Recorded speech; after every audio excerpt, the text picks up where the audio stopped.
क्या जिस पार्टी के नाम में इस्लाम और जमात लगा है वो कोई चुनाव नहीं जीत सकती? और क्या ऐसी पार्टी को वोट देने वालों को कट्टरपंथी या फिर इस्लामी उग्रवादी कहा जाता है?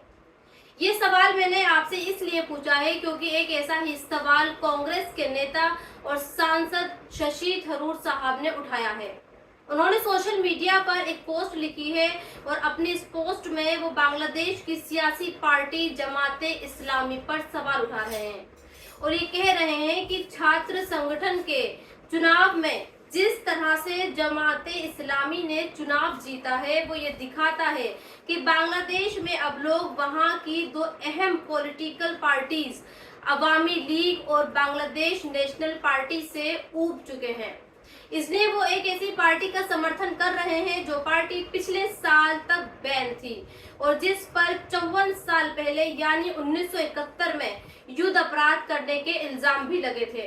इसके अलावा थरूर ने अपनी पोस्ट में ये भी लिखा है कि अगले साल फरवरी में होने वाले चुनाव में भी अगर जमाते इस्लामी जीत गई तो फिर भारत सरकार को एक जमात वाली सरकार से निपटना होगा।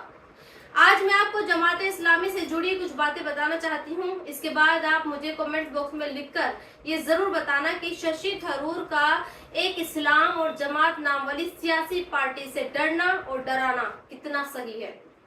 ये बिल्कुल सही है कि 1971 में जब बांग्लादेश पाकिस्तान से आजाद हुआ था उस वक्त बांग्लादेश की इसी सियासी पार्टी पर किडनैपिंग, मर्डर और रेप जैसे संगीन इल्जाम लगे थे और उसी वक्त जमाते इस्लामी के कुछ नेताओं को कन्विक्टेड भी पाया गया था।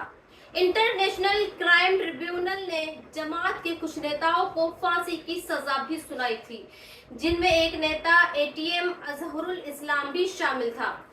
लेकिन 9 सितंबर को इसी जमाते इस्लामी के स्टूडेंट्स विंग जैसे इस्लामी छात्र शिविर कहते हैं, उसने ढाका यूनिवर्सिटी के इलेक्शन में 28 में 23 पदों पर जीत हासिल की है और इसलिए कांग्रेस के नेता शशि थरूर ये कह रहे हैं कि अगर अगले साल प्रधानमंत्री पद के लिए भी जब चुनाव होंगे और उन चुनावों में अगर जमात जीत जाती है तो फिर दिल्ली को बांग्लादेश को अलग नजरिए से देखना होगा।